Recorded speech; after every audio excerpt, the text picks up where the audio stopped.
poco lo que sería el hinterland del estrecho, ¿no? Hablamos de Tetuán, hablamos de Tánger y también con la vista puesta con objetivos en Gibraltar, que tiene muchos proyectos arquitectónicos creo que interesantes y que nunca estaría de más traernos a algún especialista de allí a que nos contaran qué se está haciendo.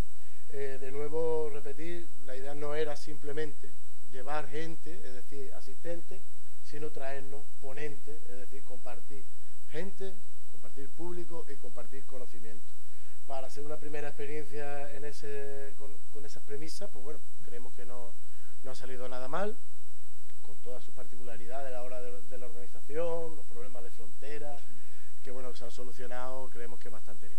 Sin más, les dejo con Alberto Bale, de sobra conocido por todos, arquitecto, trabaja actualmente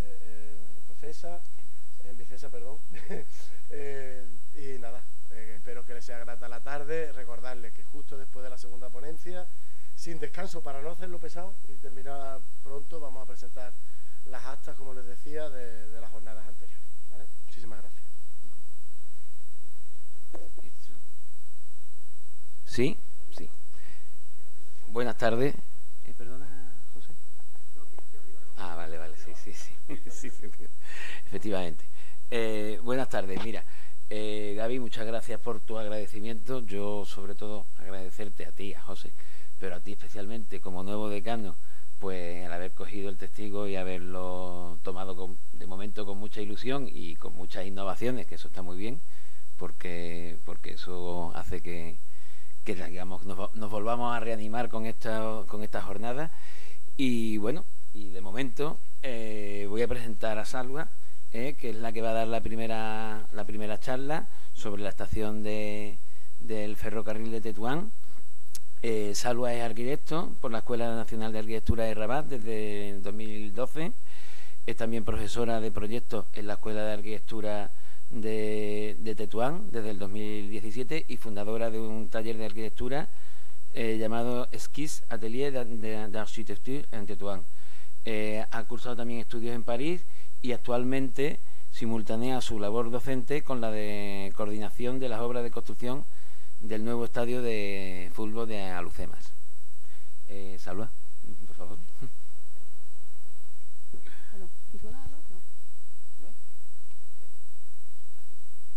¿Ahora está bien? Bien. Muchas gracias. A ver. ¿Me oigáis bien? Bien. Bueno, buenas tardes. Muchas gracias. Voy a hablar de la estación de ferrocarril de Tetuán y del desarrollo urbano de este territorio del Gran Urbano y vamos a decir la posición de esta estación en este desarrollo urbano. Así que es mucho más una presentación sobre el contexto urbano en el que se inscribe estos edificios de las estaciones de ferrocarril. Bueno, entre las primeras estaciones de ferrocarriles de Marruecos, la estación de Tetuán fue inaugurada en 1918 y entró en actividad a finales de la Primera Guerra Mundial y cubría regularmente la línea Tetuán-Ceuta y también la línea Tetuán-Ben Harresh hasta Zinat. En ese momento, esta línea constituía uno de los principales ejes de penetración española en Marruecos y desapareció 2 años después de la independencia de Marruecos y dejando solo los edificios de las estaciones detrás. Rehabilitados, abandonados o demolidos, estos edificios son parte del paisaje urbanístico de este territorio del Gran Tetuán que se está expandiendo entre Tetuán y Ceuta.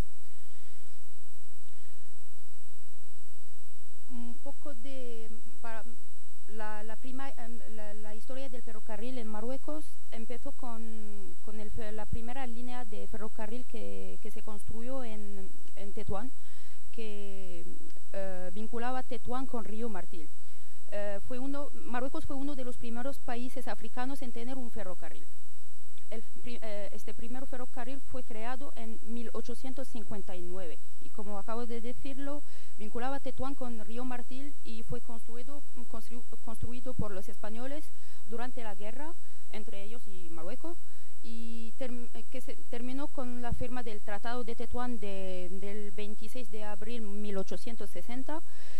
Estaba puramente militar y fue cerrado y desmantelado en 1862. Pero fue uno de las primeras apariciones del ferrocarril en Marruecos. La política colonial franco-española a finales del siglo XIX se basó en el establecimiento de nuevas líneas de comunicación entre el interior de Marruecos y los puertos de Ceuta y Tánger. La línea ferroviaria construida por los españoles en el momento del protectorado en el norte de Marruecos jugó un papel particular en la estructuración de este territorio al establecer las primeras líneas principales de conexión entre los puntos de acceso de España a Reino, Ceuta y Melilla, y las ciudades de la región, con la ambición de conectar también Tetuán con la línea de Tánger-Fez y Ceuta con el puerto de Tánger. La estación de tren de Tetuán fue un elemento importante de este esquema y tenía como objetivo servir también a la ciudad de Chefchaouen. Sin embargo, la línea no llegó más lejos que Zinach y el proyecto de su extensión hasta Chefchaouen fue abandonado. Bueno, debido a la falta de comunicaciones y de caminos en la zona de norte de Marruecos y a la necesidad de poder transportar mercancías, material militar, personal civil o militar entre Tetuán y Ceuta, y teniendo como antecedente la línea de ferrocarril Ceuta-Benzu, se decide plantear el proyecto de crear una línea férrea internacional entre Tetuán y Ceuta. Esta línea tenía la intención de ser la puerta natural de entrada de África desde Europa y se planeó conectar, como lo decía antes, esta línea a la línea de Tánger-Fez. El proyecto es firmado y aprobado por el Ministerio de la Guerra en abril de 1913, comenzándose las obras en mayo de ese mismo año. En febrero de 1916 pasa a ejecutar las obras la Compañía Española de Colonización, que explotaría la línea hasta 1938. Y el uso que se dio a la línea fue en un principio exclusivamente militar, pero luego se vio que era más rentable que prestase también servicio de pasajeros. En 1942 se crea por parte del Ministerio de Obras Públicas Ferrocarriles de Marruecos, sociedad que se encargaría de gestionar los ferrocarriles existentes en el protectorado, y ya en 1943 se elaboraría el plan de ferrocarriles para electrificación, pero el plan no llegó a ejecutarse tampoco. La línea de Ceuta-Tetuán tenía un trazado total de 41 kilómetros desde su inicio al puerto de Ceuta hasta Tetuán. El trazado tenía un ancho de vía de 1 metro, 5 túneles, 6 viaductos y 9 estaciones al total. Las estaciones de recorrido fueron ejecutadas todas por el mismo ingeniero Julio Rodríguez Roda. Y la línea de ferrocarril Ceuta contaba 6 estaciones del lado marroquí. Teníamos la estación de Castillejos, de Rifin, de Huet Negro, de Meleliín, de Rincón y de Tetuán. Bueno, nosotros en la escuela estábamos muy interesados en esta antigua disposición del ferrocarril como parte de un trabajo realizado sobre la ciudad lineal, propuesto por Hilario González del Castillo, y la urbanización del Gran Tetuán, que sigue un proceso de linealización que hemos visto establecerse durante un siglo y donde el ferrocarril tiene mucho que ver. Basándonos en los archivos cartográficos de la región desde principios del siglo XX, hemos intentado reconstruir esta evolución a lo largo de un siglo. Y hemos notado que la expansión de las ciudades de Tetuán, Martil, Castillejos y Rincón eran condicionados por la proximidad de la montaña, del río y del mar. Y eso hace que estas 4 ciudades tienden a unirse para formar una sola ciudad en una franja a lo largo de la costa y a lo largo de esta antigua línea de ferrocarril.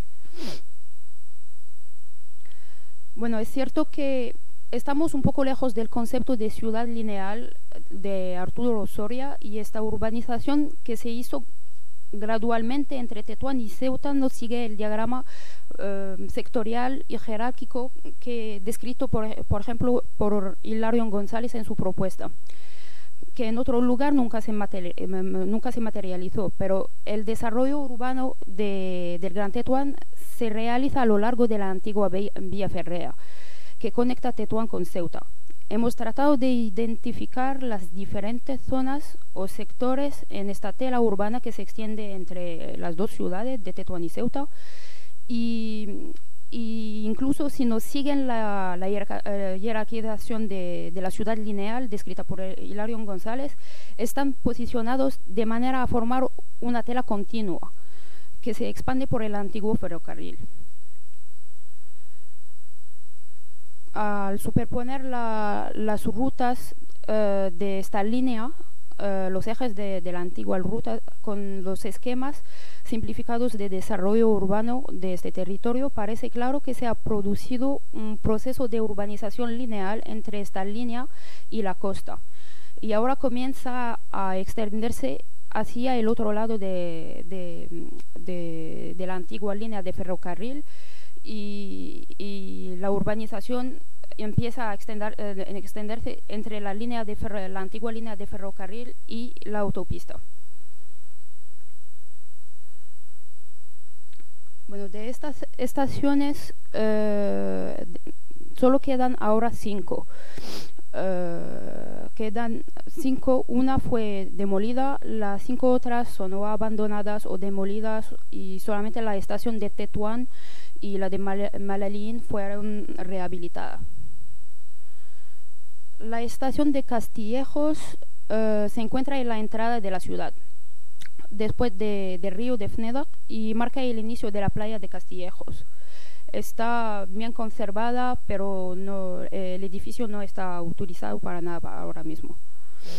La estación de Rifín está situada en una zona militar, en un cuartel militar de Rifín, y está en ruinas, pero no podíamos ver el estado de ruina en el que está esta estación, porque no podemos acceder a la zona militar. La estación de Rifín está semi-abandonada y ocupada ilegalmente por unas familias, y ella está entre el complejo balneario de Almina y el Bañantri. La estación de Rincón fue la única estación que ha sido demolida. En su sitio se ha construido el Hospital Provincial de Rincón. La de Malalín fue la única estación que sufrió unas modificaciones un poco raras, pero se convirtió en primer lugar en un restaurante, y ahora después se convirtió en una sala de fiesta, una sala de bodas. Bueno, es un poco Aladín, pero suele marcar. Y la estación de Tetuán fue rehabilitada en un centro de arte moderno, manteniendo la envolvente del edificio en su imagen de origen. Bueno, la estación de Tetuán fue construida al pie de la ciudad, al sur de la Medina y del Ensache. Fue la mayor de todas las estaciones construidas en esta línea de Ceuta-Tetuán, y se proyectó para ser el terminal de la línea de ferrocarril Tánger-Fez. Esta estación fue sin duda un importante edificio en la imagen urbana de la ciudad, marcando un hito durante el periodo jalifiano, y constituyó para Tetuán su máximo exponente de cosmopolitanismo con su única conexión férrea. Se construyó en 2 años y contaba con almacenes de explotación y talleres de la línea, así como muelles destinados al embarque de vehículos, mercancías y ganado con sus correspondientes rampas al efecto. En el interior, sus patios centrales servían de intercomunicación entre las distintas dependencias y servicios, mientras que los andenes cubiertos en forma de galería de arcos árabe imprimían un sello de originalidad al edificio. Esta estación tiene una composición simétrica y que se presenta con un cuerpo central cuadrangular de 2 plantas de altura y 2 altas laterales de una sola planta, rematado por aleros de teja vidriada que disponían de torres a modo de minaretes en los ángulos laterales, que refuerzan las esquinas destacando los volúmenes de los 3 cuerpos. Esta fue una clara referencia a la ciudad de Fortaleza, vamos a decir, y tan presente en la tradición local.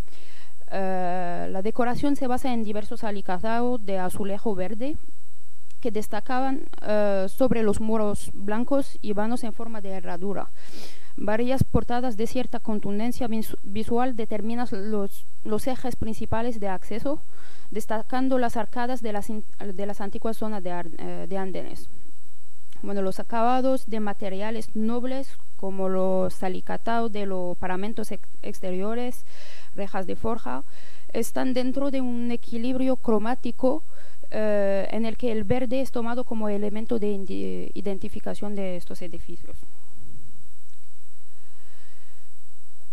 Pero más tarde, con la expansión de la ciudad, actualmente se encuentra la antigua estación de ferrocarril en el corazón de una encrucijada importante de la ciudad, que al mismo tiempo le da una ubicación estratégica porque está en la intersección de 4 vías que sirven a casi los puntos los más importantes de toda la ciudad: la Medina, el Ensanche, Babelogla, la avenida Almesira.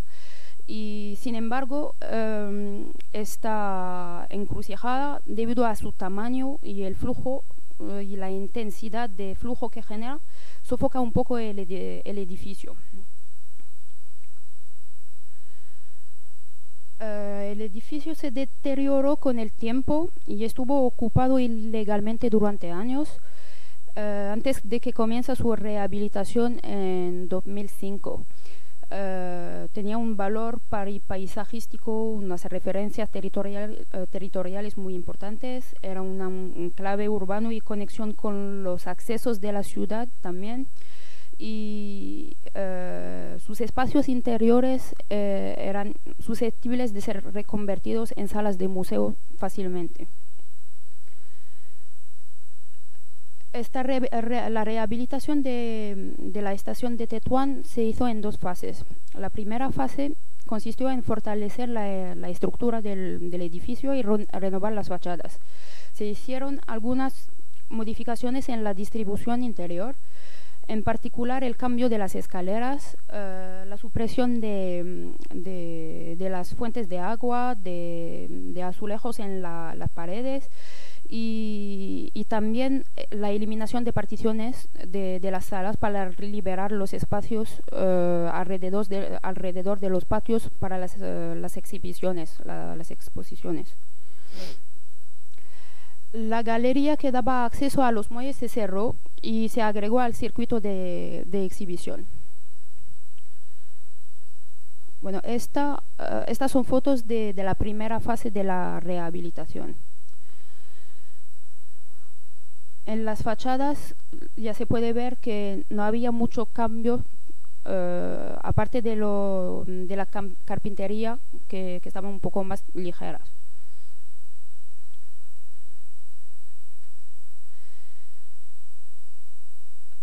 En estas secciones podemos ver un poco las modificaciones que se han hecho en el interior, tal como el cambio de las escaleras, la supresión de los azulejos en las paredes y la cobertura de los patios que se añadió.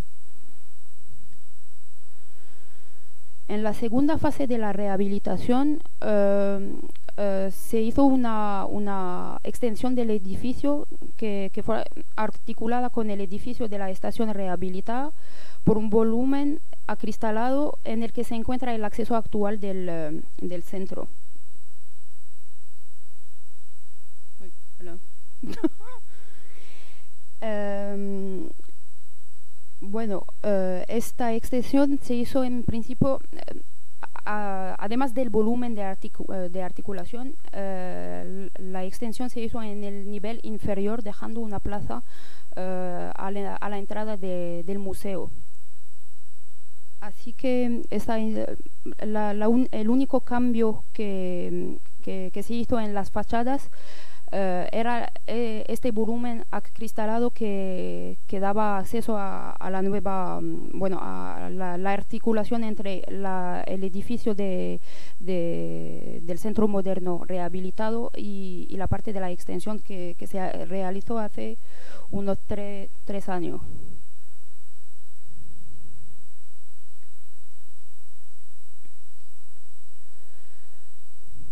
Bueno, en un espíritu de resiliencia y de renacimiento, el edificio de la estación de ferrocarriles de Tetuán ha mantenido su importancia y su posición de infraestructura dentro de la ciudad. Bueno, sin embargo, las otras estaciones permanecen en un futuro un poco incierto. A pesar de la dinámica que se desarrolla a su alrededor, todavía no se han reintegrado en este territorio que está en constante desarrollo. Y esto nos lleva a preguntarnos en la escuela cómo estamos trabajando sobre este tema de la urbanización del Gran Tetuán y de la posición de esta antigua línea férrea y el antiguo ferrocarril. ¿Cuál es el futuro de las otras estaciones y cómo podemos mantener esta memoria y reintegrarla en el desarrollo actual de este territorio?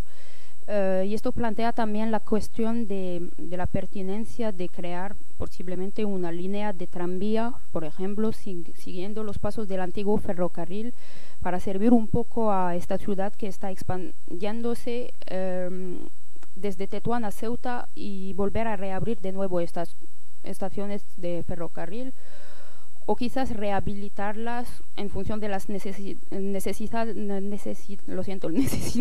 que nos van a dictar el territorio. Todavía estamos trabajando sobre esas preguntas en la escuela y esperamos que vamos a llegar a encontrar una respuesta que sea conveniente, vamos a decir. Bueno, muchas gracias.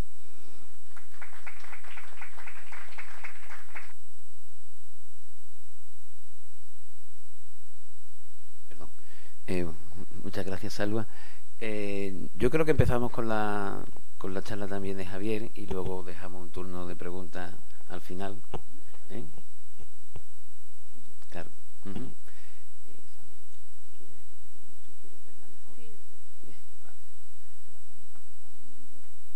Javier es del plan antiguo.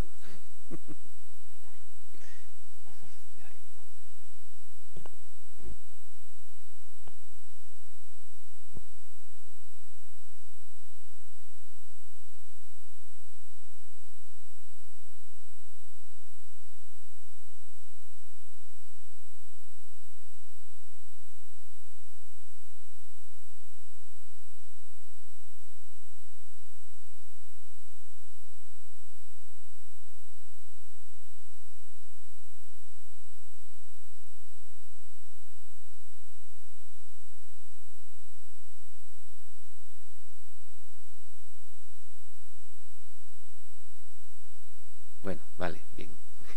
Bueno, vamos a presentar a Javier, aunque no hace mucha falta presentarlo. Primero porque lo conocemos prácticamente todos, y luego porque no es su primera vez que interviene aquí en algunas jornadas. Pero bueno, brevemente. Javier es arquitecto municipal y ha redactado, entre otros planes, el Plan Especial de Protección de las Murallas Reales, que presentó en una jornada del Instituto, el Plan Especial de la Barriada del Príncipe Alfonso, que presentó en otra jornada del Instituto, el Plan Director de la Catedral de Ceuta, que quizá algún día presente, Y bueno, y además también es miembro del Instituto de Estudios Ceutíes. Bueno, ha realizado algunas obras singulares, en concreto, por ejemplo, la rehabilitación del Paseo del Rebellín, que es el edificio del museo y la sede del Instituto de Estudios Ceutíes, la restauración de los baños árabes, la Basílica tardorromana, la Puerta de Fez, bueno, la adecuación de las murallas reales y la Puerta Caldifal, y ahora está trabajando concretamente en la rehabilitación de la estación de ferrocarril de Ceuta, que hemos visitado esta mañana y que las obras terminarán en breve. Así que sin más, pues, Javier. Alfonso, esto es el ONEP.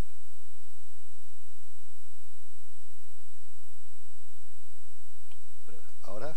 ¿Ahora? Sí. Ahora sí. Sí. Bueno, yo voy a estructurar un poco la conferencia. Como ayer la repetimos, la hicimos en Tetuán, ahí me extendí un poco en los temas un poco geográficos de situación de Ceuta, un poco en las connotaciones urbanísticas que tenía el proyecto de la propia pieza de arquitectura que está de la estación, y luego un poco pues en todo el recorrido y centrado solamente al término municipal de Ceuta, no en la conurbación completa que hay de Ceuta a Tetuán, porque nos la ha explicado perfectamente nuestra compañera arquitecto de Tetuán.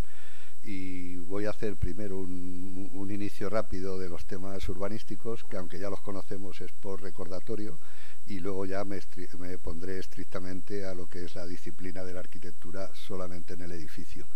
Al principio será un tema estricto urbanístico y luego saltaré a lo que es la propia estructura del edificio, que no la voy a definir porque ya has definido perfectamente todas las connotaciones estilísticas, los materiales que tienen, la simetría del edificio, las 4 torres que hay, la diferencia un poco entre lo que hay en Tetuán y nosotros, pues algunos ya lo habrán visto. Nosotros no hemos cerrado porque el uso porque ahí ha sido al revés, tienes un uso y has rehabilitado la estación para ese uso concreto. Ha sido también apoyado por la Junta de Andalucía, lo que es la estricta rehabilitación del edificio, y luego el gobierno marroquí me parece que es lo que ha hecho el anexo de la galería contemporánea que está por debajo de tierra, y ha creado una plaza directo. Hay una cosa que nosotros hemos tirado y vosotros no habéis tirado, que es la Guada, el edificio ese hexagonal que parece una torre con sus almenas al final y que queda integrado en el paisaje urbano, además en un edificio residencial que es una maravilla, que es de arte moderno, racionalista, que comparado con lo que es la estación pues da un choque bastante interesante, ¿no? Que nosotros lo que hemos hecho es destrozar absolutamente la escala del edificio, poniendo 9 plantas de residenciales de VPO, que aquello era un absoluto, que bueno, pero que gracias a eso por lo menos se ha conservado el pequeña joyita que tenemos ahora, que estamos rehabilitando. Y sin más, pues voy a empezar. Sabéis que las estaciones de ferrocarril lo primero que hace es pegarse cuanto más a las puertas de la ciudad. O sea, es un nuevo medio de transporte que lo que le interesa es que las mercancías entren en la ciudad, salgan y que esté cerca de las puertas. Nosotros, Tetuán tiene puertas, pero se sitúa fuera del ámbito de las murallas. Nosotros nos pegamos, no tenemos espacio. O sea, pensar que estamos hablando de 43.000 a 50.000 metros cuadrados planos, que en la vega del río de Tetuán sí las tenéis, pero nosotros no tenemos tiempo. Entonces, ¿qué ocurre? Que lo que nosotros tenemos es que ganar terreno al mar. Y la primera, vamos destrozando muralla y vamos ampliando el espacio plano para poner toda esa geografía del material ferroviario que hay, porque no solamente es la estación, son naves, son zonas de transporte, de arreglo de naves, de arreglo de las máquinas y de los vagones y de las limpiezas y de todo el mecanismo que hay. Entonces la puerta que tenemos, pues sabéis que era la puerta de Berbón, que era del siglo XVIII, que entrábamos en una línea de lomo de asno y teníamos un puente levadizo. Por ahí, claro, es imposible acceder rápidamente a los nuevos mecanismos que se están haciendo de transportes. ¿Dónde está la flecha? Aquí. Esta, sí. primero que hacen, ¿de quién dependen las murallas? Pues del Ministerio de Defensa, de los militares. Entonces lo primero que hay que hacer, es abrir ese espacio. ¿Qué haces? Pues cortan de un tajo y se amplía un poco el puente. ¿Qué ocurre? Que se dan cuenta de que también en esta época, que estamos hablando de 1900, 1800 y pico, hay presidio aquí, entonces se escapan los presos, entonces tienen que poner una reja. Es un proyecto posterior. Este proyecto posterior lo tenemos aquí para que veáis cómo se sale. Ahí. ¿Y por qué no me hace caso? Para ampliar esto, ¿cómo se hace? Aquí. No, es que el window que tengo, esto lo que va a hacer es pasarla, que quería ampliar la...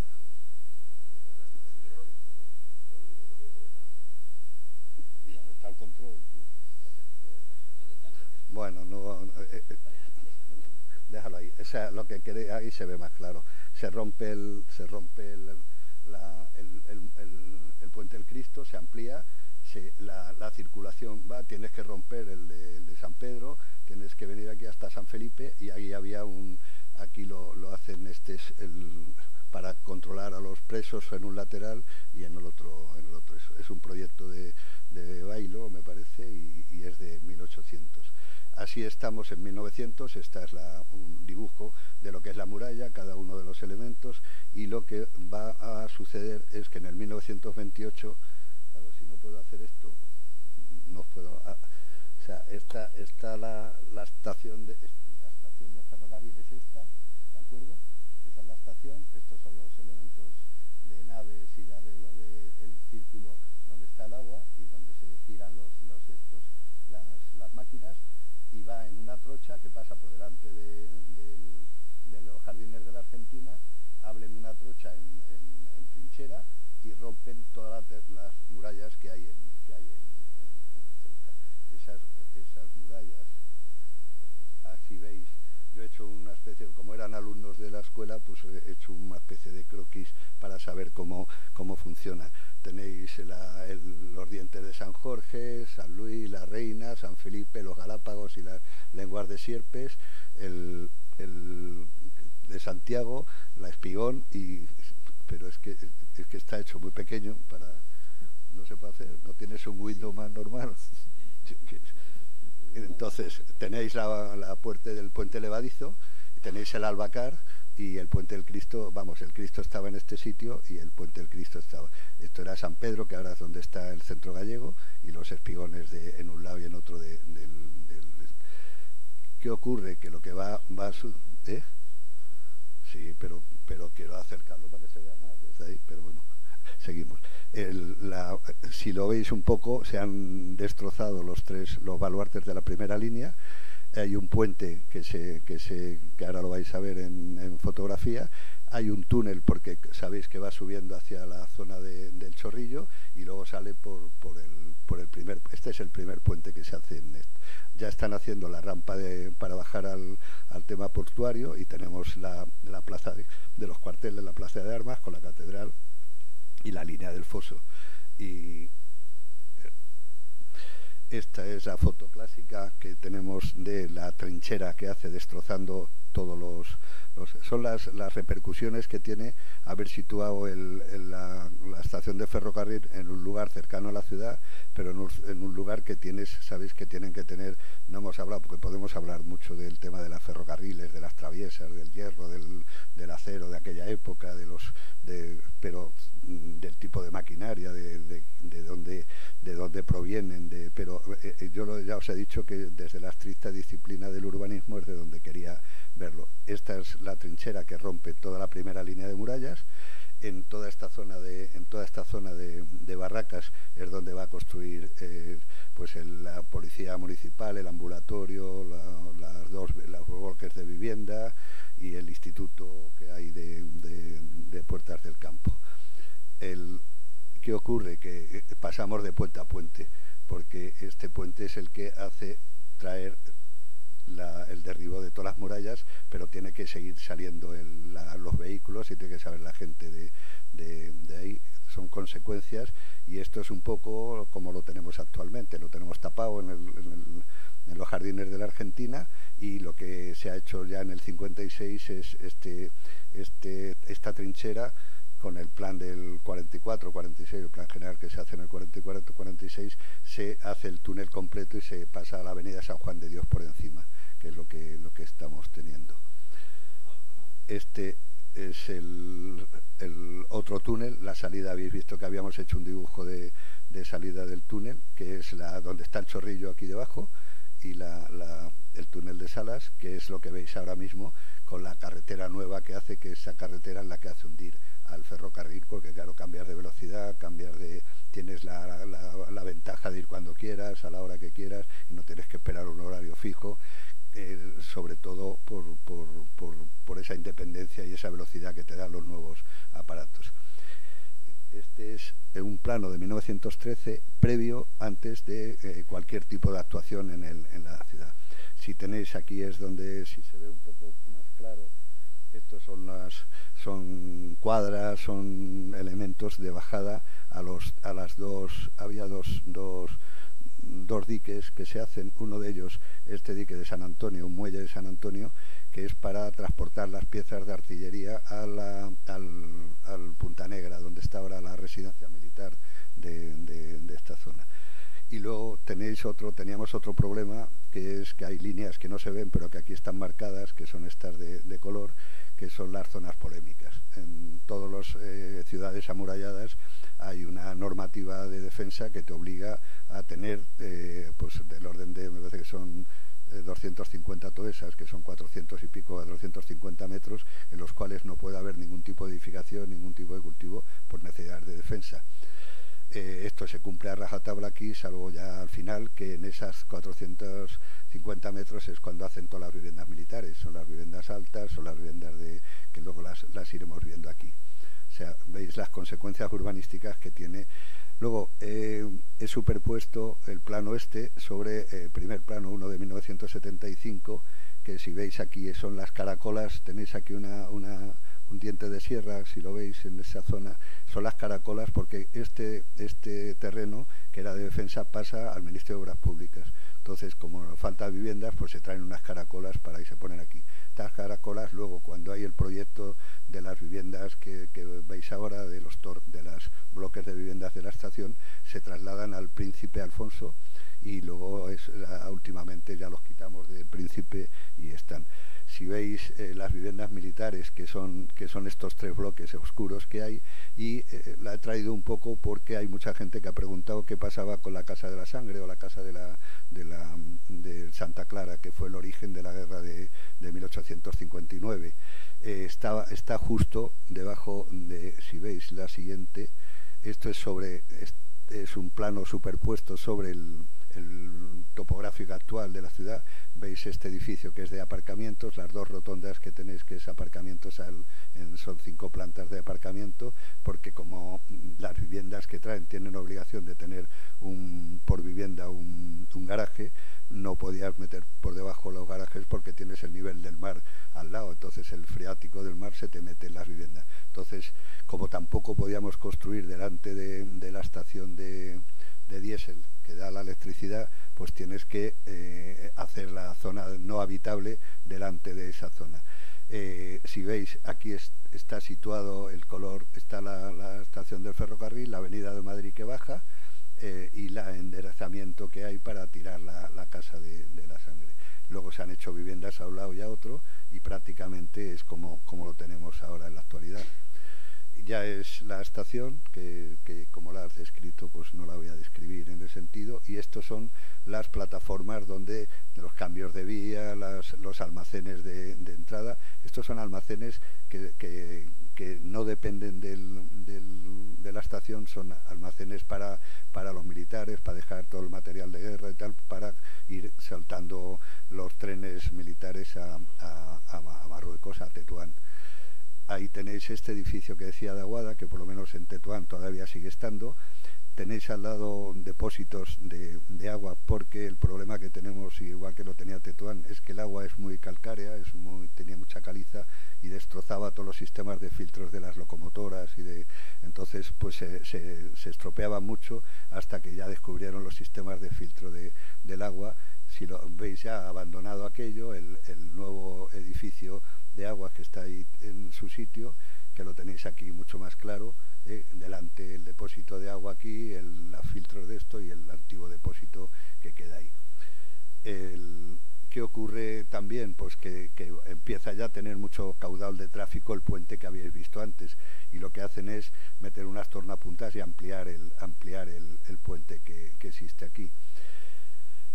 El movimiento de tierras y el coste fue brutal, porque esto es a pico y pala. Todo, veis cómo se está, esto es el Chorrillo, estos son los elementos de San Jorge, el diente de San Jorge que estaba aquí, y es el comienzo un poco de todos los movimientos de tierra que va a hacer hasta la frontera del Tarajal. Tenéis ahí los muros de carga, cómo van, tienes que ir picando por estratos para que no se te venga el monte abajo, tienes que ir a hacer una berma arriba, luego tienes que hacer otra berma abajo, tienes que escalonar un poco todo ese movimiento. Toda esa tierra caía abajo al agua, entonces no había ni la lapa ferruginosa ni nada de eso, todas esas cosas que era ahí. Otro de los problemas es que tienes que hacer obras de ingeniería para pasar todos los arroyos que tienes, porque todos esos arroyos tienes que hacerlo. Esto es la zona de la Almadraba, que tenéis este puente, que lo vais a ver. Esto es la zona, he seguido un poco el recorrido de los. Esto es Juan 23, aquí encima luego se ponen unas barracas, luego se tiran y se hace alrededor. Sabéis que el tren pasa por delante del Juan 23 y debajo viene la carretera. Si habéis visto, aquí es donde han tirado un búnker porque mataron a no sé quién, esas cosas que ocurren.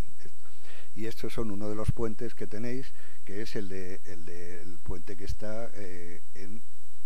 estaba, porque si lo veis, es donde está Mercadona. En la forma de Mercadona, pues no sé por qué hay que tirar el puente y lo han tirado. Entonces, todos esos mecanismos que tú quieres hacer, que sería muy, muy romántico, de poner un tranvía desde Tetuán hasta Ceuta y tal, o las ideas que aquí tenía Setennostra, o que tenían de decir, bueno, ¿por qué no reutilizamos todo ese espacio, que además estamos hablando de casi 16 metros de ancho, de senda, o para hacer running, o para hacer bicicleta, o para meter cualquier cosa, una Villa Verde, que esas que hay, y al final, pues bueno, pues hemos tirado todo esto. Este es el de cómo estaba, el de la entrada del hospital, que esto es la zona donde el arroyo de las Colmenas, y así está el arroyo de las Colmenas, estaba antes de empezar el derribo. Ahí veis a los compañeros del ayuntamiento, a José Pedro, a los ingenieros y eso, y aquí tenéis cómo pues ha empezado el derribo, y el otro derribo, veis las máquinas. Bueno, pues otro de los 4 puentes que hay, ya no queda ninguno ahora mismo, o sea que esa restitución de la linealidad de ir teniendo usos alternativos al de esto, pues aquí sería de muy difícil resolución. ¿Qué ocurre cuando estamos hablando de 1913 a 1917 y sabéis que es la guerra europea? Termina la guerra europea y hay que colocar toda esa maquinaria de guerra que está obsoleta, y nos lo venden, unos se lo venden a los marroquíes, otros nos lo venden a nosotros, nos pegamos, y es lo que suele pasar cuando hay ese tipo de cosas. La guerra se termina en el 27 y en el 27 se marcha todo el estamento militar. El estamento militar había pues divisiones, había un montón de todo tipo, y se queda la ciudad en manos civiles y empiezan a crear pues el ensanche de la nueva población civil que hay. Ya se pone más leve los sistemas estos de las zonas polémicas. Luego se romperá todo por la guerra civil del 36, pero entre el 28 y el 33-34 la ciudad hace, como en todas las ciudades de España, hacen los ensanches, que es al lado de la población antigua crear una nueva ciudad, y que se entronca, pues como el gran problema de aquí es, no, esto es las dos, no he puesto ningún ensanche, pero sí, como estaba que lo he quitado de la exposición de Tetuán. las dos. Esta es la nueva estación que prevé uno de los concursantes, César Cor.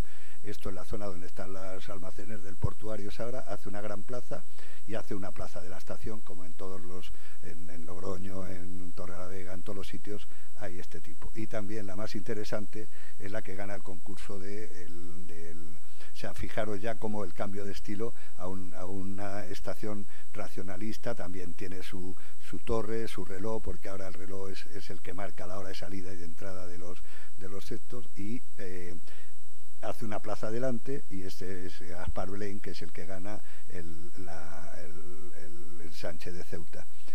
Al final del 28 tenéis cómo queda la estación y el muro del puerto, y del puerto que ha ido ganando terrenos al mar en esta primera zona, que pone almacenes que son portuarios, que luego se han quedado obsoletos, y es donde tenemos todos los centros comerciales que necesitan, que son de amplia superficie, de una sola planta. Al fondo tenéis una fábrica de hielo, que era de los 20, me parece, y la nueva Cañonero Dato, toda esa zona de ahí. Y esto es un poco lo de ¿cómo se escapa esto? Sí, ahora entrego, pásame de esto a otra historia.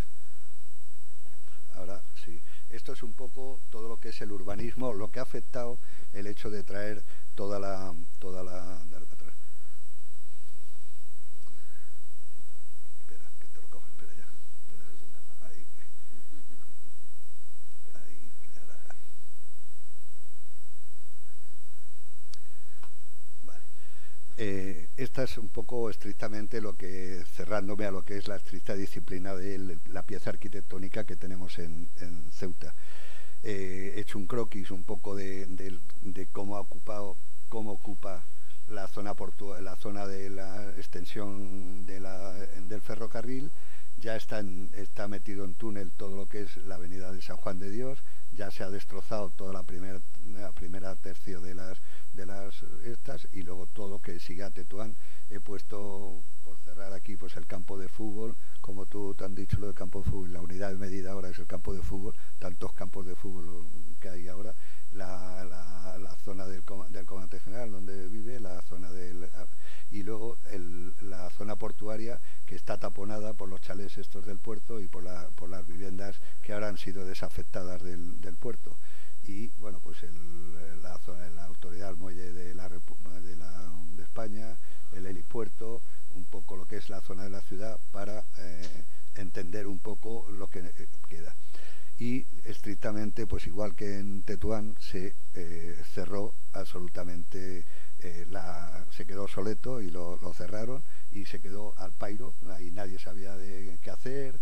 Esto estamos hablando ya del 56-58, y nada más que pues veis cómo está cerrado, todo cada vez deteriorándose más. También la locomotora, que se cambió de sitio varias veces, la fachada principal se abandona totalmente, y bueno, pues ese es el elemento. Dentro de todos los problemas de borde que os he dicho, una la jardinera de la Argentina, otro la tapia del puerto. Es interesante ver cómo arriba se endereza esta, si habéis ido por la Avenida de Madrid a la Avenida de España, había una antigua carretera que era la que iba a Benzú.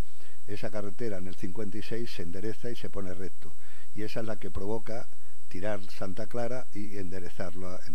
Y ahora tenemos alrededor de esta antigua carretera, que la veis aquí, hay algunas fruterías, algunas cosas esas, y lo que queda de restos de los antiguos edificios de garajes de automovilismo. Este también es el garaje antiguo de automovilismo, y queda, pues esta arriba es el borde, tenemos el borde sur de todo el ámbito que conforma la estación de ferrocarril. Ahí los tenéis las fotos, que todavía están tal como está. Este los antiguos garajes que la han convertido en vivienda, y creo que este ya está demolido por defensa, que se ha demolido. Y esta es la zona trasera, que es la que conforma la plaza que da fachada a la estación de ferrocarril. Y estos son los elementos de apoyo a la estación, que son todos los elementos que había ahí. Si veis, ahí tenéis el edificio circular, que es de aparcamientos de la barriada, todas las naves que hay aquí, que son antiguas. Así quedaba dentro de la nave, pues el ayuntamiento lo utilizaba para hacer los carnavales, para hacer las carrozas de carnavales, para hacer todas estas historias. Y últimamente, como sabéis que se metían los menas dentro de todos estos, pues ya se hizo Mercadona, que está ahí, en este testero que veis ahí es Mercadona, y las naves fueron derribadas todas, excepto una de ellas. Este es un problema que tenemos. Aquí mi compañero Miguel Ángel de Juan ha hecho el proyecto de continuar la que entra, si vais a Mercadona, giran al final y hay un testero, el testero de este otro lado. Entonces aquí ahora mismo es un tema de propiedad. Tenemos el proyecto, tenemos dinero, tenemos todo, pero no tenemos disponibilidad de terreno, porque hasta la tapia, este elemento de tapia hasta aquí es propiedad municipal en 100 metros.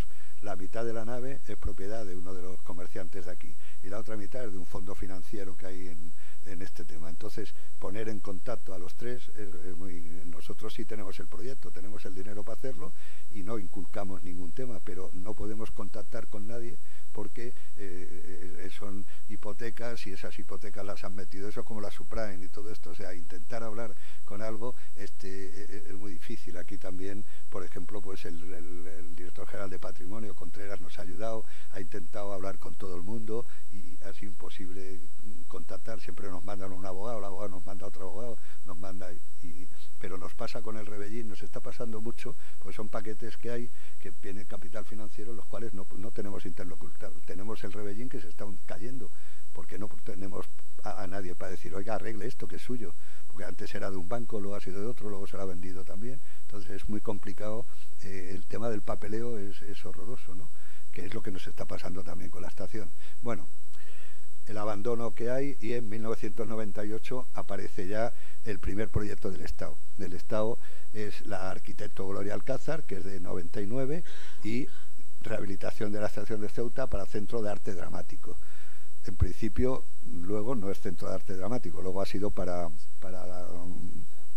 biblioteca. Bueno, hemos tenido cambios de uso, no al revés, que siempre ha sido el caso de Tetuán, que ha sido modélico en el sentido de que tienes un uso ya establecido y vas buscando un contenedor para poderlo exhibir, ¿no? Aquí tenemos una ruina, no sabemos qué hacer con ella, hay un clamor popular ciudadano diciendo que eso hay que arreglarlo y no somos capaces de darle un uso, y además que cada vez pues el consejero de turno, el concejal de turno, cada cambia y no hay una unidad de trabajar a medio y largo plazo aquí y ahora. Oye, pues son los menas, pues mételos ahí. O sea, bueno, oiga, mire usted, que no, o sea, ahora con la prisión, ¿no? Pues ahora meterle a la prisión al lado. Hay que ser un poco más razonable en estos temas. Esta mujer describe el edificio, hace un trabajo de envergadura desde el Estado, hace los sondeos, hace unos sondeos, si lo veis, son sondeos de casi 6-7 metros, en los cuales hay echadizos, luego hay arenas, luego hay esquistos. Entonces todo este edificio está absolutamente pues como estaba el de Tetuán, sin cimentaciones y sin nada. ¿Qué diferencia hay con la forma de actuación de los dibuja absolutamente cómo está? Fijaros que está lleno de viviendas, en la escalera se utiliza, es un edificio muy claro, son dos patios, en los cuales el patio, los que entran para coger el tren entran por un patio y los que llegan a Ceuta entran por otro. Y en el medio hay una cruz que es la que comunica la parte baja con la parte alta. La parte es una escalera, lo veis en cruz, aquí está. Esta escalera sube a un rellano y luego baja de ese rellano al andén de aquí. Y luego subes a la izquierda y subes a la derecha y vas a las oficinas que están en la parte alta. Entonces la diferencia que hay es que las oficinas las tienes abajo en el patio central y luego los dos laterales de una sola plaza son las que tienes de entrada y salida de las circulaciones dinámicas, ¿no?, que hay ahí. ¿No ves? Aquí tenéis claro cómo está la cruz de comunicaciones. Y bueno, pues vamos pasando esto, como ya lo habéis visto en esto, que tiene más envergadura la de Tetuán, pues todo el trabajo de alzados, de secciones. Veis la sección que sube la escalera y luego suben a las oficinas y luego bajas. O sea, era un mecanismo un poco extraño, porque entras, subes y bajas al andén. Bueno, pero bueno, es para separar los que son, porque son una clase especial, los que están en los trenes, o sea, son ingenieros, ¿no veis? Aquí tenéis los patios, que los habéis visto los que habéis ido todo el desarrollo de las piezas. Aquí sí se hace un análisis completo en la que, igual que la pasa en la Tetuán, no hay ladrillo en todos los lados, hay esquistos, o sea, se va haciendo con cascotes, se va haciendo con piedras de derribo, hay ladrillos de tejar, hay ladrillos que vienen de todos los lados, ¿no? Entonces, yo sí estuve cuando estuvieron dibujando. El Estado hace una subcontrata que sería interesante que vosotros hicierais con el Estado algo que se hizo aquí, que es coger a la Escuela de Arquitectura vinieron 10 chicos de la Escuela de Arquitectura de segundo de dibujo técnico a hacer el levantamiento de las si podéis leer, aquí viene la leyenda de renchones, grietas, viene definido absolutamente por lo hacéis, ¿no? Lo estáis haciendo. Bueno, pues por lo menos la escuela sirve de algo, aparte de aguantarnos a nosotros lo que nos decimos. Absolutamente todo el edificio se chequea, se ven los forjados, se ven los hierros, cómo peraltan los forjados, cómo quedan a ras en los otros sitios. O sea, el trabajo es espectacular, igual que el trabajo de la definición de la locomotora, y todo esto trae como consecuencia que, como el Estado tiene dinero, pues hacen una maqueta. Hacen esta maqueta que está ahora mismo en los pasillos del Ministerio de Fomento en Madrid, y quiero traerla, a ver si la podemos traer para acá y colocarla en el museo, esto. La veis, pero si lo veis, se apoyan en Marsilla, el teatro, y Marsilla les ayuda a configurar un teatro aquí, porque esto iba a ser para el centro dramático de esto. Tenían un uso en principio y hacen el proyecto para eso. ¿Qué ocurre? Bueno, pues que cambia absolutamente los políticos y todo eso, y ya donde iba el centro dramático ya no va. Ahora quieren hacer una biblioteca con todo el tiempo desde 1998 hasta 2003. Convocan un concurso y se presentan cuatro consulting de arquitectura, 4 estudios. Este primero, que tenéis ahí el nombre que este es muy ecológico, nos llena de coles y de frutas y de cosas de esas, todo lo verde que hay ahí. No sé, era bastante... arriba también pone, ¿no veis? Unas huertas, unas cosas de esas para explicar la biblioteca. Yo creo que es para explicar botánico o algo de eso. Hay otra que hace un edificio absolutamente que lo tapa por encima, lo enmascara. Esta es otra biblioteca que, si lo veis, hace un cuerpo delante, rompe toda la fachada creando un cuerpo delante, ¿no veis? Y lo tapa entero con una cubierta nueva, si lo veis, una L de cubierta, y lo mete ahí dentro. O sea que, y esto es toda esta abertura es para mirar la tapia que tiene el puerto aquí. O sea que creo que ha sido un acierto hacer esto. Entonces el siguiente, ¿no veis?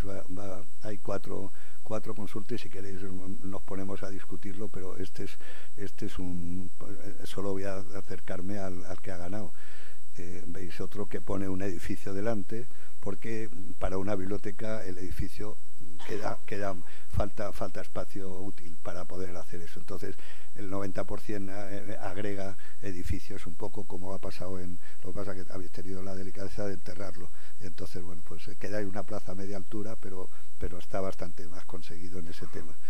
El siguiente paso es el que gana. O sea, este es el edificio de Gallegos, de Aranguren y Gallegos, que es adosa también, pero lo adosa con una pieza que es como esos hangares.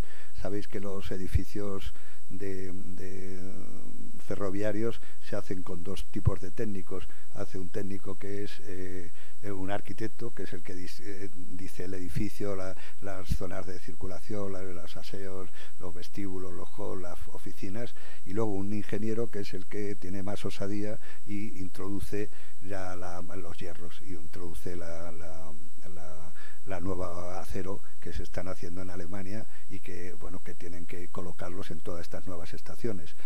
problema de todo esto siempre viene discutible. ¿Qué haces con un edificio que ya ha perdido su función y lo rehabilitas, pero para qué? O sea, ¿qué uso le das? Tenéis en Atocha, yo creo que el primero que habéis visto tiene quizá connotaciones o contaminaciones artísticas de lo que se ha hecho en Atocha, que ha sido si habéis estado en la estación, es un jardín, ¿no?, completo, y luego han adosado delante un invernadero, una cosa de estas. Y aquí lo que hace es decir, bueno, pues yo lo que hago es lo que no se ha hecho en todas las estaciones de ferrocarril a lo largo, que aquí son edificaciones abiertas, no tienes o sea, pasas del hall directamente y no tienes que cerrarlo, porque el problema de cerrarlo es un problema de contaminación de humos, de todo eso, y aquí tienes sol y aquí no llueve tanto. Entonces, bueno, no es como en las ciudades del norte de España, que tienes que poner un hangar que entra al tren y luego ya pasas a la estación. O sea, está cerrado. Aquí no, aquí está abierto, tanto en Tetuán como en Ceuta, como en todos los apeaderos, porque nosotros tenemos un apeadero en Miramar, que todavía está puesto allí, todo completo.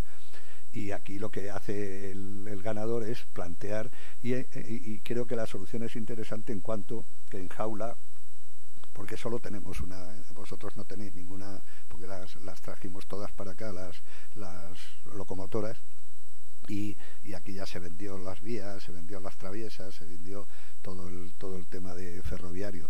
Pero aquí en Ceuta, como había una que se llamaba Ceuta, pues dijeron, bueno, por lo menos vamos a mantenerla. Se dejó desde el 58 hasta ahora, y bueno, hicimos, ahora vais a ver un poco, bueno, el proyecto lo habéis conocido, yo estoy siguiendo a grandes rasgos el proyecto, pero que el proyecto que era de biblioteca. Como se hizo esta biblioteca, pues ya la excusa de que está esta, pues allí falta, en el campo exterior no hay que hacer biblioteca. Luego se dieron cuenta que en el campo exterior hay que hacer otra biblioteca, y donde está la UNED se desvistió un santo y se puso otro. Pero bueno, es una forma de comportamientos que está bien. No te defiendo, que no. A ver, seguimos. Y entonces veis el hangar que viene, tiene también unas contaminaciones. Se está haciendo, tener en cuenta que esto es del 2003. Y los profesores de arquitectura, que este también es profesor de la escuela, tienen es como nosotros, vamos a Lola, al Garbo, a ver qué se ha puesto alguien, y buscamos imitaciones en tipologías, y entonces están haciendo inspiración, quizás, sí, bueno, aunque es un poco.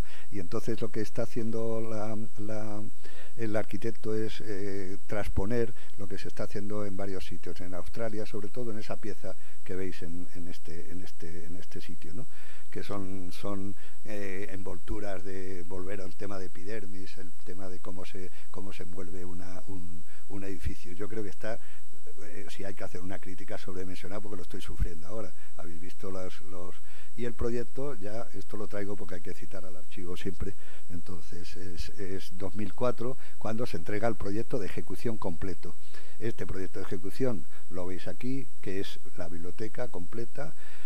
Tenemos el gran problema de la cimentación, que habéis visto antes. Cómo hay que aguantar los muros, porque los muros también se caen, y los detalles constructivos de si lo vais viendo las fotos, cada uno de los detalles, cómo se van la torre de las 4 torres, hay que tirarlas porque se caen y entonces se recomponen completo.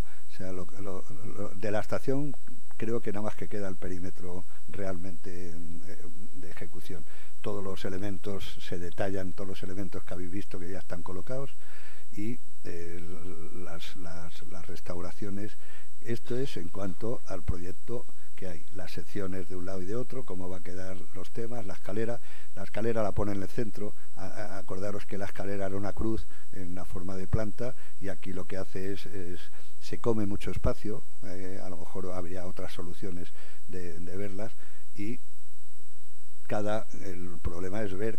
Habéis visto también el GRC, que es un elemento de hormigón blanco, de cemento blanco, con fibras de vidrio y con óculos, que son unos cristales que van a dar luz al elemento. Había otras fórmulas ese era el proyecto. Y cuando ya se adjudica la obra, que lo adjudica nuestro amigo también te acuerdas de esto, ¿no?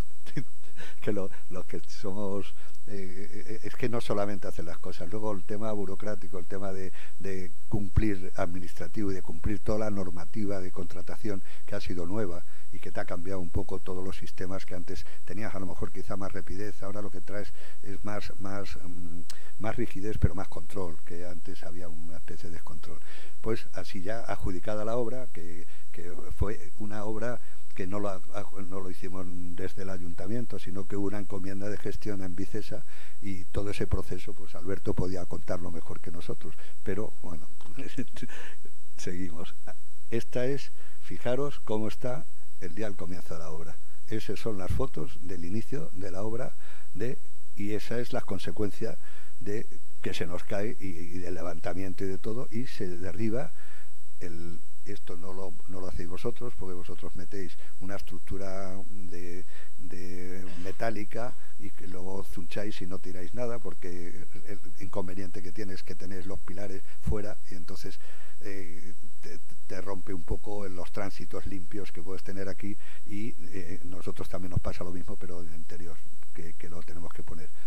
Esta es la máquina de sondeo, me gusta siempre hacer fotos de las máquinas. Tenéis una estructura de apearla para que no se nos caiga toda la fachada, y tenemos todos los micropilotajes que hay para sostener las fachadas que hay ahí. El siguiente paso, pues yo lloro cada vez que veo esto, de verdad. Tenemos las torres, tenemos que arriostrarlas a los laterales, y empieza todo el derribo de la primera planta, estamos tirando a la segunda, y así queda para empezar a trabajar todos los derribos que hay, y se queda limpio absolutamente la parte de abajo.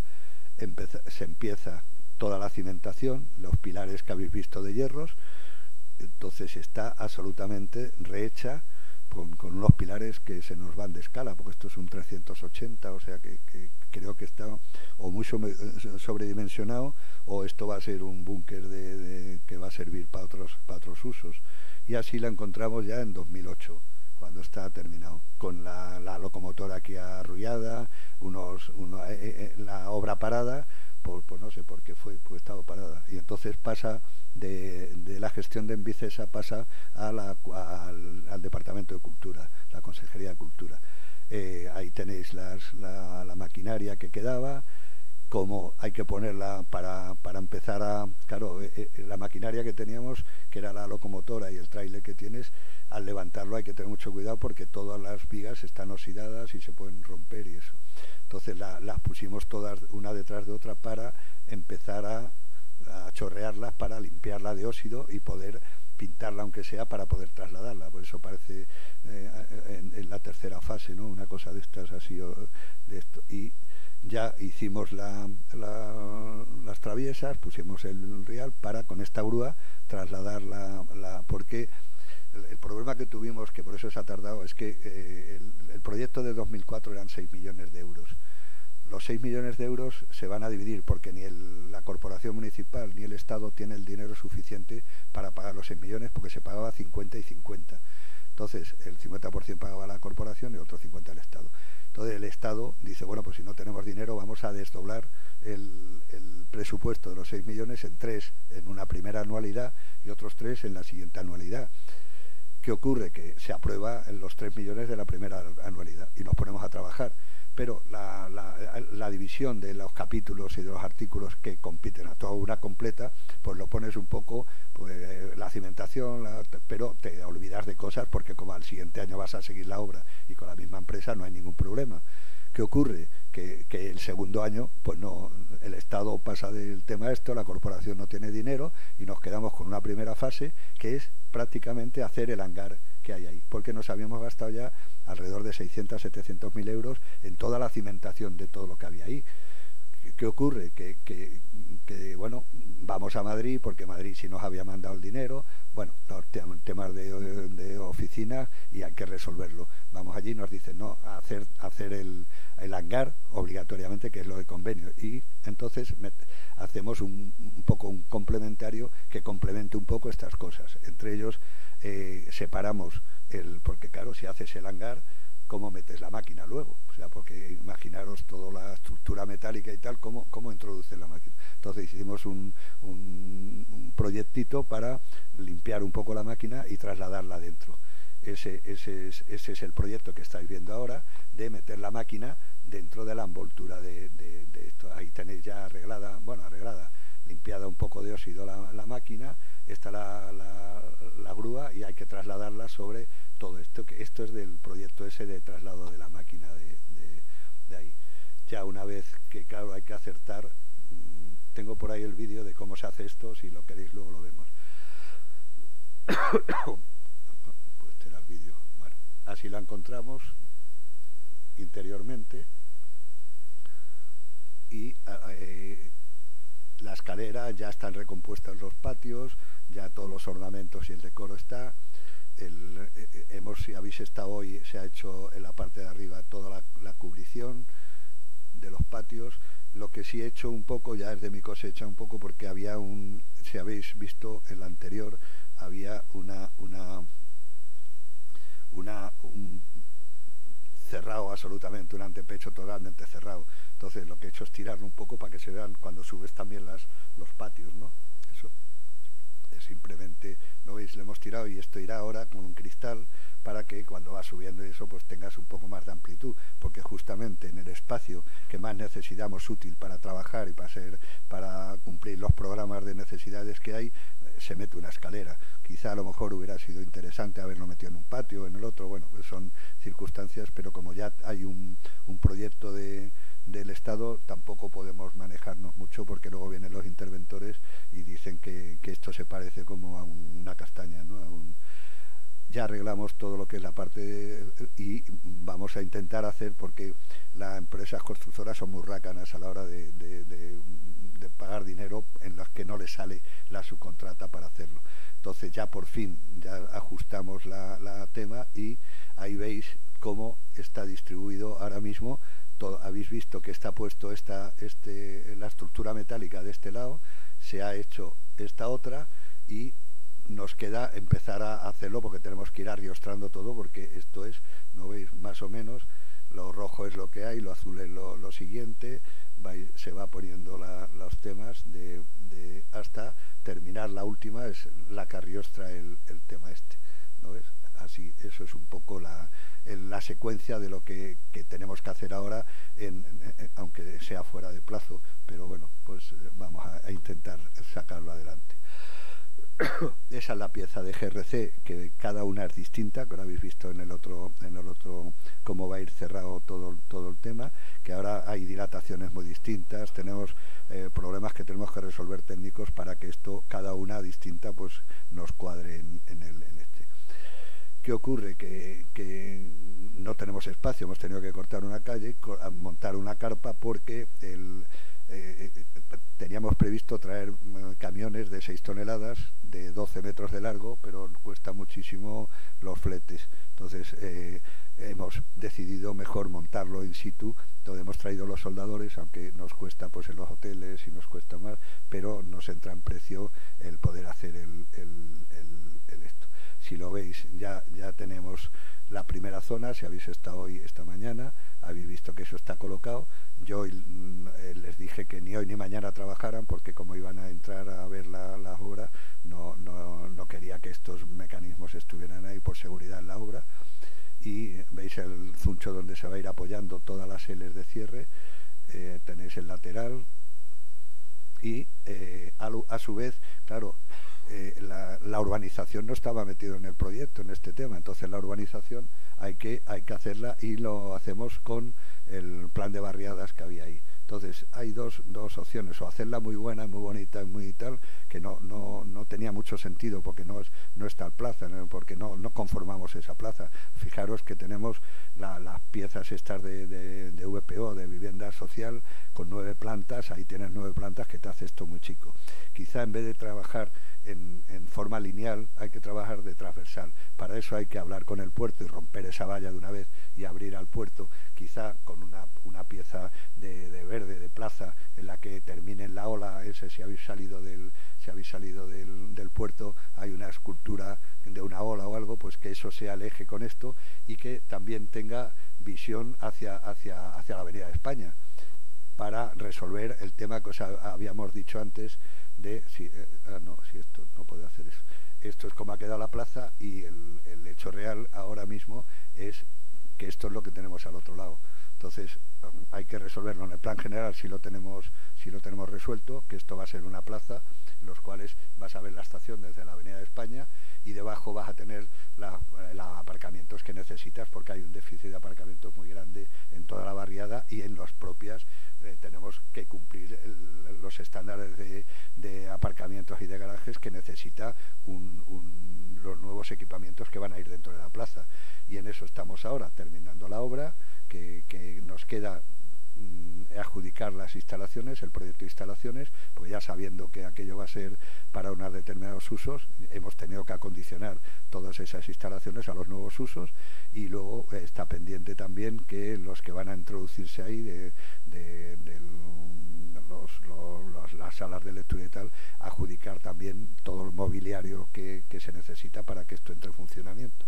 Y más o menos pues esto es lo que hay. Esperemos que ahora ese hangar, pues en vez de ser aromas de estos de carbonilla, pues tengamos un aroma de óxido de óxido de hierro, que es lo que queda de la esta. Luego está la discusión de qué hacemos con esa pieza de locomotora, si la dejamos como un elemento pobre ahí que está oxidado y que queda como una escultura, o hay gente que quiere restaurarla completa y que incluso ande. Entonces, bueno, pues esa discusión ya será un elemento que entrará en otros presupuestos y en otras cosas. Muy buenas gracias. Adiós.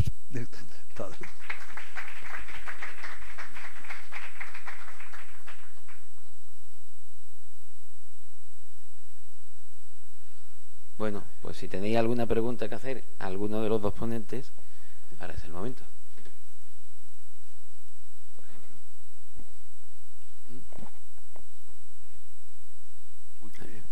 ¿Alguien? Sí, Gaby.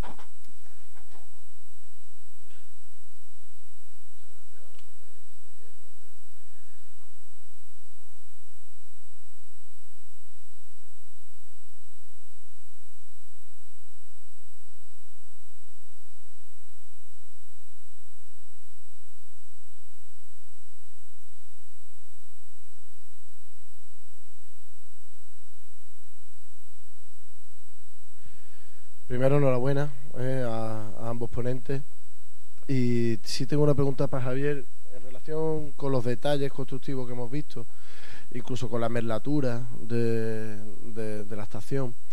Hay un material que a mí me ha llamado la atención y que además ya he visto degradado, ¿no? Que son esas piezas de corcho con esa cobertura de fibra de vidrio y después cemento.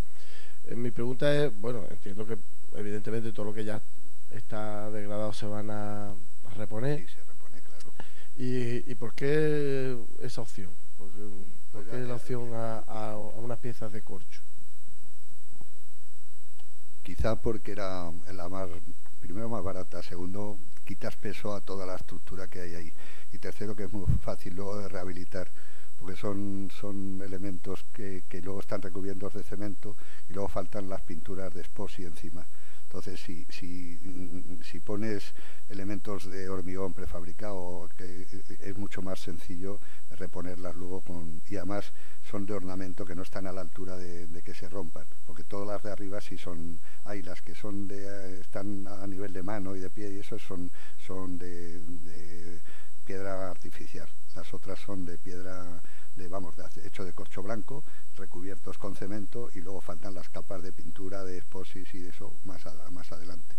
Pero además era por rapidez de trabajo, porque las empresas también tienen que cumplir los tiempos de ejecución, aunque ninguna la cumple. Pero bueno, ya tenéis las preguntas siempre: ¿cuánto va a durar la obra? ¿Cuánto la vamos a entregar? Pues no lo sé. Depende de lo que tarde todo el tema burocrático de papeleo, de adjudicaciones y de todo eso.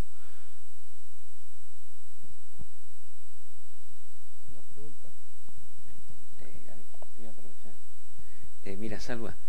Mira, no es una cuestión tanto de la obra como de la documentación. En tu presentación había unos planos de la estación que parecían antiguos. Sí. ¿Son los originales de la estación o son posteriores a la...? Sí, que son los originales de la estación, que antes de hacer la rehabilitación había un arquitecto español que tenía una copia de esos planos, y estas son solo fotos tomadas de esos planos. Tengo la foto que el fundador del Centro de Arte Moderno de Tetuán, Buzit, me ha mandado la semana pasada para verla.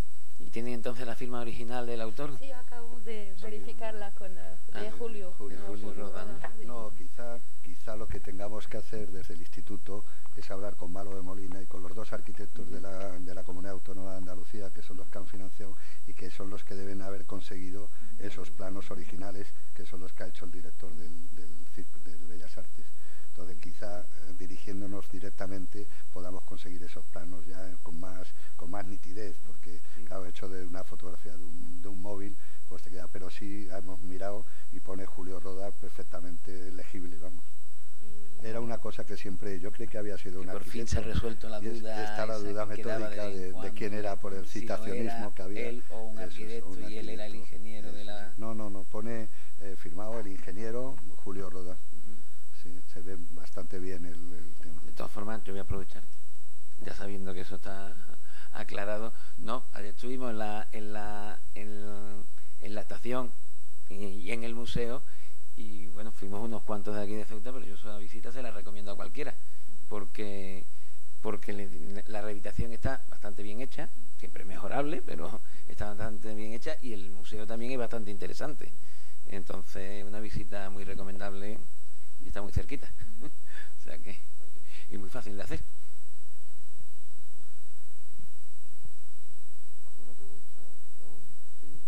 Yo quisiera abusar un poco, Javier, de ti y hacerte otra pregunta, pero esta vez en relación con la propia locomotora, puesto que no sé si hay más piezas aparte de las que hemos visto esta mañana. Se hablaba de que la campana, por ejemplo, de aviso de la propia locomotora estaba en manos privadas, y que había algunas piezas más que se han ido salvando por distintos miembros de asociaciones afines al ferrocarril. Estuvo a la intemperie, y el que iba, pues hubo al final una escuela taller que restauró, no sé si Vivo, alguno de estos que restauraron la chapa de bronce donde pone número 1 y Ceuta, que es el frontal, y bueno, pues está ahí, que ahora no la quieren vender, o no sé. Hay gente de los que están en Renfe que también tienen tickets y tienen máquinas de tal. Hay mucha gente que tiene, pero está esperando que se termine aquello, y no sé en qué. Hay algunos que han traído fotos de cosas que tienen.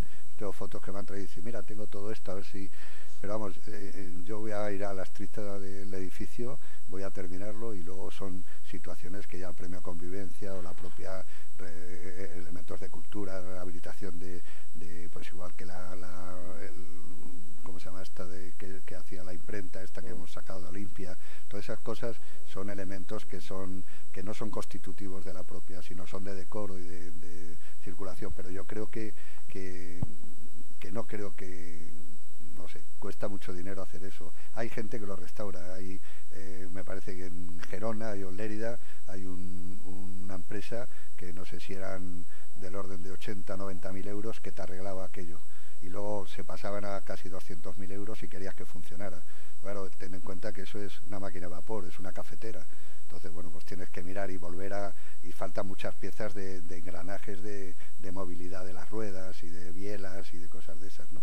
Ahora, yo ya os digo que hay veces que a mí me gusta como está, y que incluso se vaya oxidando, que se vaya, no sé, es el paso del tiempo. Ya te digo, ese aroma de óxido que ese hangar te va a dejar ahí, pues a lo mejor es interesante, no lo sé.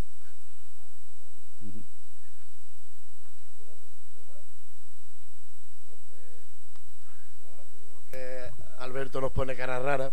No quisiera pasar la ocasión, y me salgo del programa. Alberto, te doy las gracias en varias ocasiones, y creo que es momento que sea también como parte del instituto, porque además lo sabíamos todos, como verás, que te íbamos a dar las gracias por estos años de decanato. Ya te digo, no era baladí cuando te daba las gracias, y sí que quisiera hacerte entrega de un obsequio de joyería con el emblema del instituto, que lo lleve siempre, al menos en el bolsillo, puesto que es un llavero.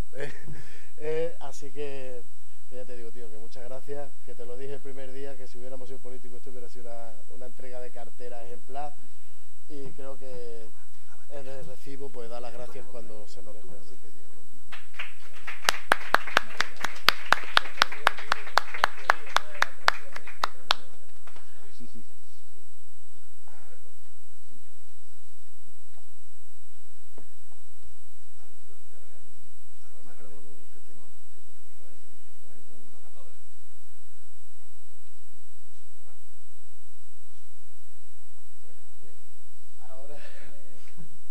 después de este asalto a traición, de verdad, gracias a ti, tío, de verdad, en serio, y espero que esta cordialidad siga y esta confianza.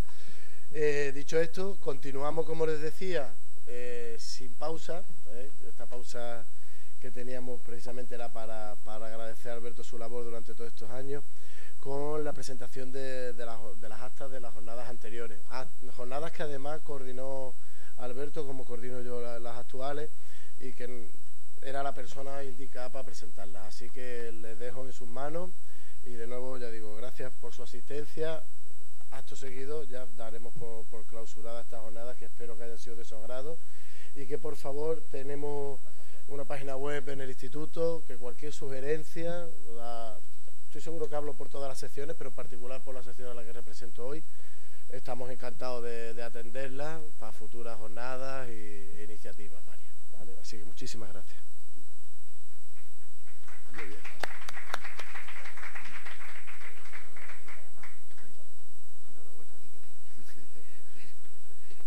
Eres la hostia de bueno. Sí. Déjame. Es que no sé en qué... Enrique, no te vayas muy lejos. Sí, no, porque es que primero que no veo, que ya sé que tú tampoco. Pero bueno, eso que el índice lo tienes ahí. Ajá, vale. No, se acaba. Vale, no, esta página las tienes a tiro, Enrique. Esta y esta.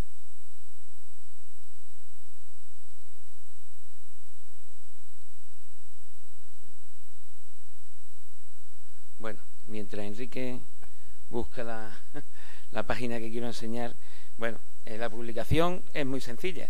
La publicación lo que trata de recoger es bueno, las actas de las jornadas anteriores. En concreto, estas son un poco especiales porque por diversas circunstancias pues recogen las actas de 3 jornadas.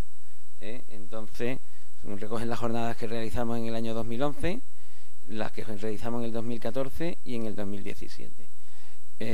Bueno, la filosofía de la acta es que el ponente nos facilite su ponencia cuando acaban las jornadas.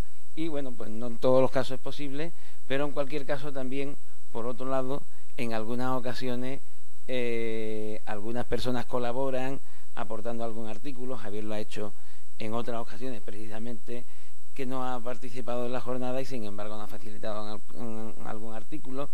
En alguna otra ocasión,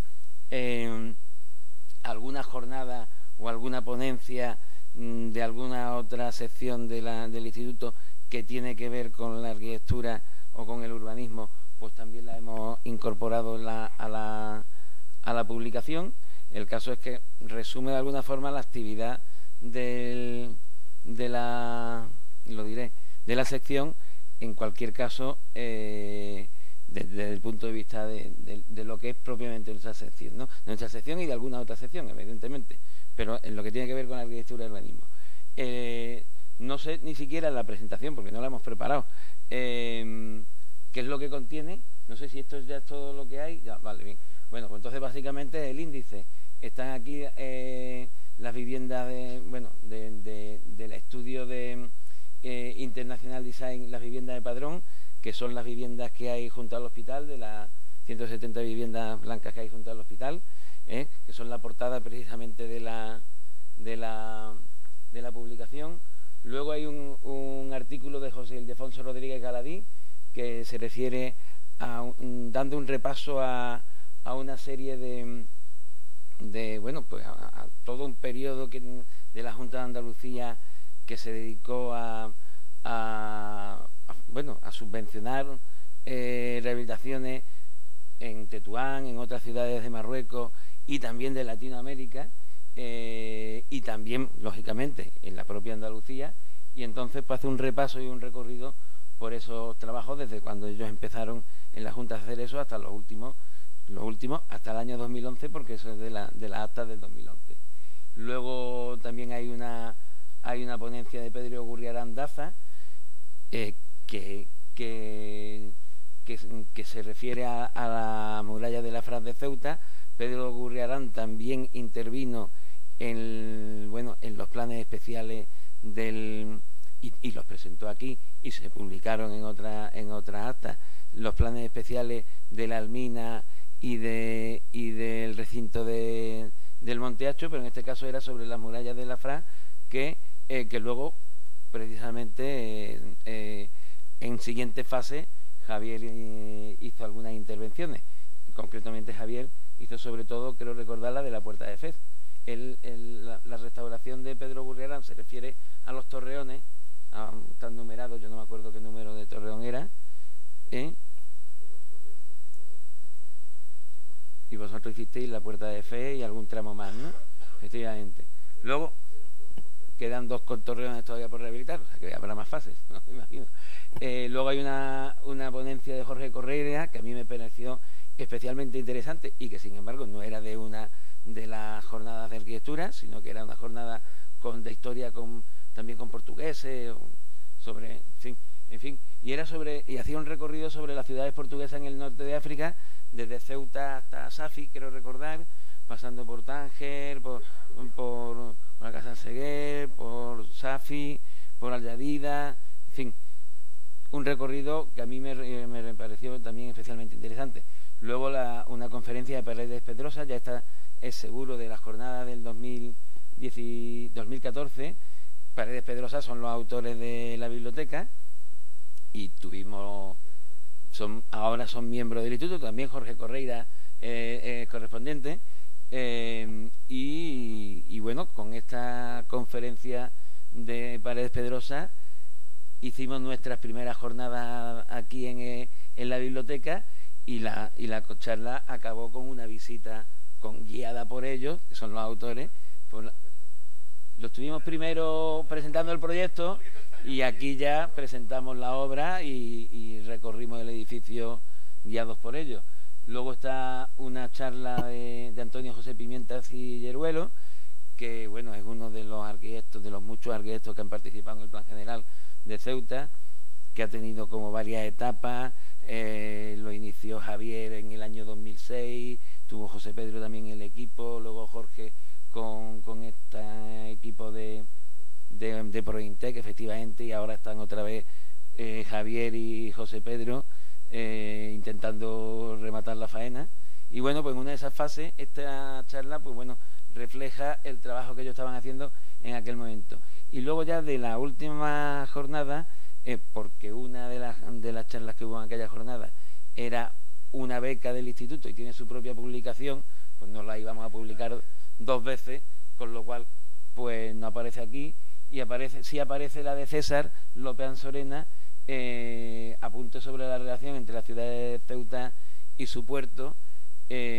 Bueno, dio un repaso también sobre el estado de la cuestión en cuanto a la situación actual del puerto.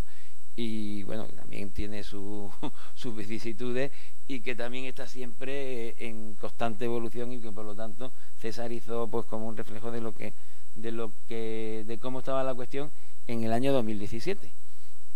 En la publicación aparecen además todos los ponentes de estas 3 jornadas que hayan o no hayan presentado hasta, para reflejar todos los que participaron, algunos incluso ya fallecidos, y por lo tanto pues nos parecía que era una buena forma de recordarlo. Y bueno, pues la puedo recomendar fehacientemente porque la hemos hecho con mucho cariño y que yo creo que tiene el interés que bueno, que hemos puesto, con el cariño que le hemos puesto a ella. Y yo creo que ya nos doy más la vara. Terminamos. Gaby termina con. Muchísimas gracias por esta presentación, Alberto. Recordarles que ya están disponibles en la biblioteca del Instituto Estudios Ceutíes, que son 12 euros el precio que tiene en papel, por si les interesa. Y nada, simplemente ya después de esto, y creo que cerrando un ciclo, como creo que acabamos de hacer hace unos instantes, damos por clausurada esta jornada y les emplazo para las próximas, no solamente las próximas jornadas de arquitectura y urbanismo, sino para las próximas actividades que desde el Instituto en general se realizan. Así que muchísimas gracias y hasta dentro de 2 años, si Dios quiere, en esta jornada, que son bianuales. Muchísimas gracias.